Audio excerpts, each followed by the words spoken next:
Hi friends, welcome to spice and spicy kitchen. இன்றைக்கி நம்ம பார்க்க போகிறது ரொம்ப ஜனரஞ்சகமான எல்லாருக்கும் பிடிச்ச பிரியாணி, அதுவும் வெஜிடபிள் பிரியாணி. நம்ம சிஸ்டர் பிரியா பண்ண போகிறாங்க. Let us see how she does it. எப்படி பண்ணுறாங்கன்னு பார்ப்போம். வெஜிடபிள் பிரியாணி செய்கிறதுக்கு தேவையான திங்ஸ்: 1/4 கிலோ அரிசி, 100 கிராம் உருளைக்கிழங்கு, 100 gram beans, 100 gram carrot, 100 gram பட்டாணி, 1 கப்பில் தயிர், 3 பச்சை மிளகாய், 5 சின்ன வெங்காயம், 1 கப்பு ஃபுல்லாக கொத்தமல்லி எடுத்திருக்கோம். இஞ்சி பூண்டு சேர்ந்து 1 கப் எடுத்திருக்கோம். அதே மாதிரி புதினா 1 கப் எடுத்திருக்கோம். இது நம்மளோட சீக்ரெட் மசாலான்னு சொல்லலாம், நம்மளோட பிரியாணி மசாலா.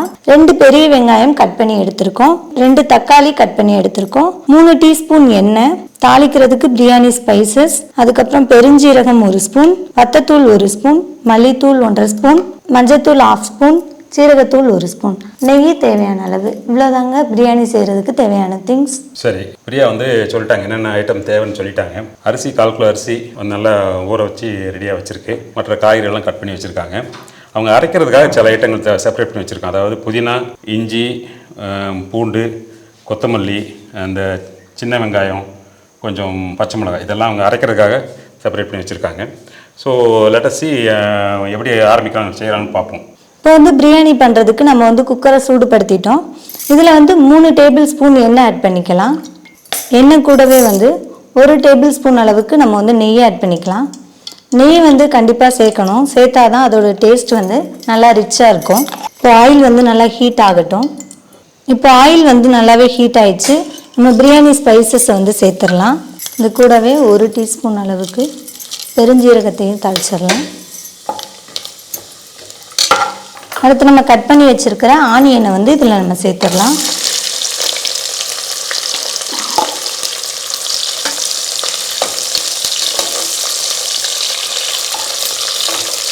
இது கூட நம்ம 2 பச்சை மிளகாவை மட்டும் சேர்த்து வதக்கிக்கணும். 1 பச்சை மிளகாவை நம்ம பிரியாணிக்கு மசாலா அரைப்போம் இல்லையா, அப்போ நம்ம சேர்த்து அரைச்சிக்கலாம். இப்போ வெங்காயம் நல்லா குக் ஆகிட்டு இருக்கு. இதே டைமில் நம்ம பிரியாணிக்கு தேவையான மசாலாவை அரைச்சிட்டு வந்துடலாம். எடுத்து வச்ச புதினால பாதி அளவை மட்டும் நம்ம மிக்சி ஜாரில் சேர்த்துக்கலாம். அதே மாதிரி கொத்தமல்லியிலையும் பாதியை சேர்த்துக்கணும். இஞ்சி பூண்டை நம்ம தனியாகவும் அரைச்சி சேர்க்கலாம். ஆனால் இதோட நம்ம சேர்த்துட்டோம் அப்படின்னா ரொம்ப நல்லாயிருக்கும் ஃப்ளேவர். எடுத்து வச்சுருக்க சின்ன வெங்காயத்தையும் இதோட நம்ம சேர்த்துக்கிட்டோம். ஒரே 1 பச்சை மிளகாய் சேர்த்துக்கலாம்.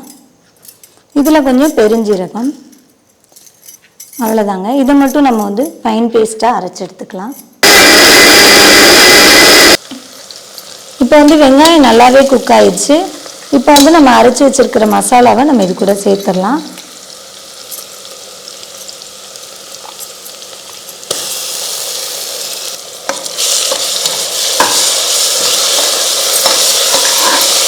இஞ்சி பூண்டு அடி பிடிக்காத அளவுக்கு நல்லா கிண்டிகிட்டே இருக்கணும். அதோட பச்சை வாசனை போனதுக்கப்புறம் நம்ம தக்காளி சேர்த்துக்கலாம்.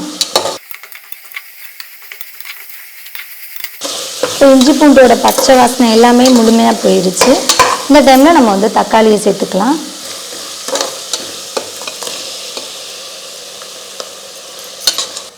தக்காளி சீக்கிரமாக குக் ஆகுறதுக்காக நம்ம கொஞ்சமாக உப்பு சேர்த்துக்கலாம். இப்போ தக்காளி நல்லா சாஃப்டாக வெந்து வந்துருச்சு. இந்த டைமில் நம்ம மீதி இருக்கிற கொத்தமல்லி புதினாவை சேர்த்துடலாம்.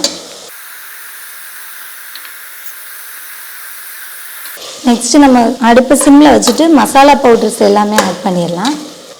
1/2 ஸ்பூன் மஞ்சள் தூள், 1/2 ஸ்பூன் மல்லித்தூள், 1 ஸ்பூன் சீரகத்தூள், 1 ஸ்பூன் வத்தத்தூள். உங்களுக்கு அதை விட காரம் கொஞ்சம் அதிகமாக வேணும் அப்படின்னு நினச்சிங்கன்னா இன்னும் கொஞ்சம் கூட போட்டுக்கலாம். இப்போ நம்மளோட SSK பிரியாணி மசாலா ஆட் பண்ணிக்கலாம். இது சேர்த்து பண்ணும்போது இதோட டேஸ்ட் ரொம்பவே நல்லாயிருக்கும்.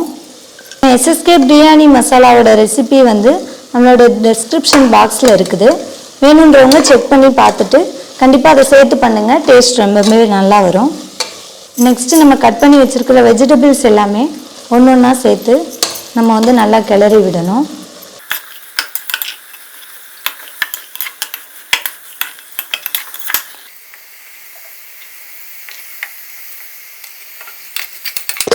இப்போ நம்ம பிரியாணிக்கு தேவையான உப்பு இப்போவே சேர்த்துடலாம். ஏன் அப்படின்னா அப்போ தான் வெஜிடபிள்ஸ்லலாம் வந்து உப்பு கரெக்டாக செட் ஆகும். இப்போ பார்த்தீங்கன்னா வெஜிடபிள்ஸ் எல்லாமே நல்லா ஓரளவு குக் ஆகிடுச்சு. இந்த டைமில் நம்ம வந்து 1/2 கப் தயிர் வந்து சேர்த்துக்கலாம். கண்டிப்பாக வந்து புளிக்காத தயிர் தான் சேர்க்கணும். அப்போ தான் பிரியாணியோட டேஸ்ட் வந்து மாறாது. தயிர் வந்து நம்ம சேர்த்த உடனே கிளறிட்டே இருக்கணும். அப்படி இல்லைன்னா அது வந்து கட்டியாக ஆரம்பிச்சிடும். அதனால நல்லா கலந்துட்டுட்டே இருங்க. கலந்ததுக்கப்புறம் நம்ம வந்து பிரியாணிக்கு தேவையான தண்ணி வந்து ஆட் பண்ணிக்கலாம். அரிசியோட அளவு வந்து இந்த கப்புக்கு கரெக்டாக 1 பவுல் வந்து நம்ம சேர்த்து ஊற வச்சு வச்சுருக்கோம். அதே கப்புக்கு 2 கப்பு வந்து நம்ம தண்ணி ஆட் பண்ணிக்கணும்.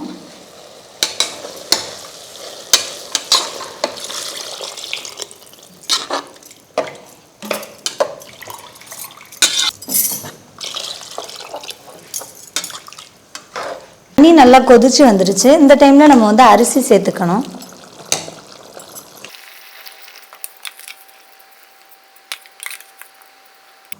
இப்போ வந்து அரிசியை நம்ம முழுசாக சேர்த்துட்டோம். சேர்த்ததுக்கப்புறம் வந்து உப்பு காரம் வந்து நம்ம இந்த டைமில் செக் பண்ணிக்கணும். உப்பு வந்து நம்ம பிரியாணி குக்கரில் பண்ணும்போது நார்மலை விட கொஞ்சம் தூக்கலாகவே இருக்கணும். அப்படி இருந்தால் தான் வந்து அந்த சாப்பாடு வெந்து வரும்போது அதோட உப்பு வந்து கரெக்டாக இருக்கும்.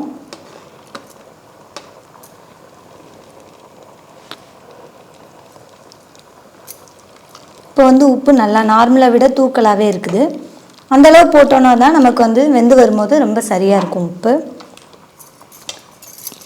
இப்போ மீதி இருக்கிற அந்த கொஞ்சம் புதினாவையும் நம்ம வந்து சேர்த்துடலாம். இந்த கொத்தமல்லியையும் சேர்த்துடலாம். ஃபைனலாக கொஞ்சமாக வந்து நெய் ஆட் பண்ணிவிட்டு நம்ம வந்து குக்கரை க்ளோஸ் பண்ண போகிறோம்.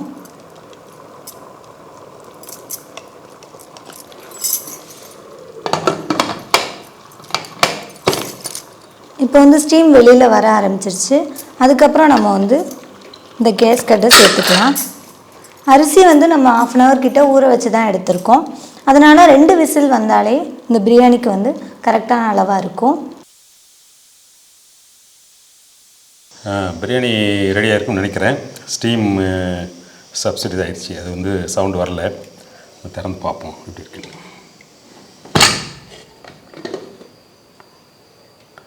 சூப்பராக செட் ஆகிருக்கு. இப்போ லேசாக இதை கிண்டி கொடுத்துட்டோம்னா எல்லாமே ஒரு மிக்ஸ் ஆகிடும்.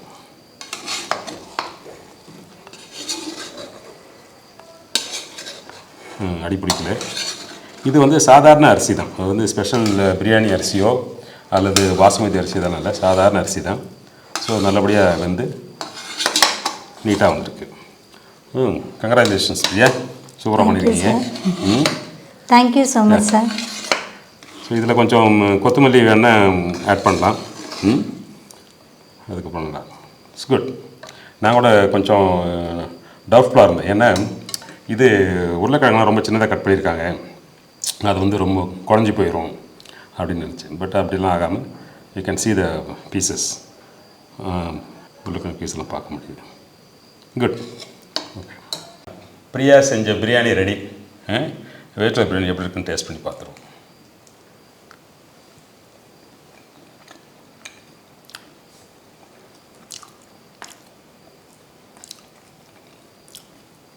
ஓகே, உப்பு காரம் எல்லாம் கரெக்டாக இருக்குது. காயெல்லாம் எல்லாமே வெந்திருக்கு. ஒன்றும் அதில் ஒன்றும் பிரச்சனை இல்லை.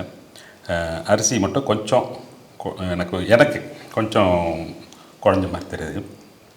அதர்வைஸ் அதனால தான் டேஸ்ட் நல்லாயிருக்கு. கொஞ்சம் குழஞ்ச மாதிரி தெரியுதுனால டேஸ்ட் நல்லாயிருக்கு. Taste wise it's very good. இதுக்கு வந்து கூட ஒரு ரைத்தாவோ அல்லது ஒரு கொத்தமல்லி சட்னியோ ஒரு புதினா சட்னியோ கூட வச்சுக்கிட்டிங்கன்னா நல்ல ஒரு காம்பினேஷனாக இருக்கும். செஞ்சு பாருங்கள். எனக்கு இந்த டிஷ் பிடிச்சிருக்கு, உங்களுக்கும் பிடிக்கும்னு நினைக்கிறேன். செஞ்சு பாருங்கள். செஞ்சு பார்த்துட்டு உங்கள் கமெண்ட்ஸை அனுப்புங்க. பிடிச்சிருந்தால் லைக் பண்ணுங்கள், ஷேர் பண்ணுங்கள், சப்ஸ்கிரைப் பண்ணுங்கள். மறுபடியும் இன்னொரு இன்ட்ரெஸ்டிங் ரெசிபியோடு உங்களை சந்திக்கிறேன். நன்றி, வணக்கம்.